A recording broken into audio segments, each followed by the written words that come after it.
સુરત શહેરના ડિંડોલી વિસ્તારમાં કાયદો અને વ્યવસ્થાના ધજાગરા ઉડાડતી એક ઘટના સામે આવી છે। સામાન્ય રીતે લોકો સુરક્ષા માટે પોલીસ સ્ટેશન જતા હોય છે, પરંતુ અહીં પોલીસ મથકની બહાર જ બે જૂથો વચ્ચે હિંસક અથડામણ થઈ।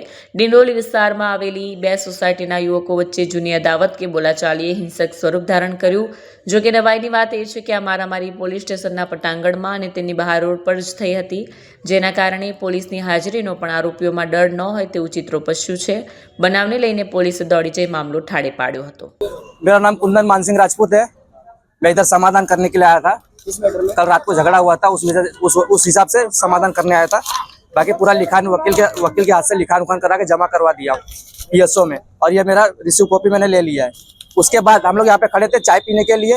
सामने वाली पार्टी आई, कम से कम 12-20 लोगों को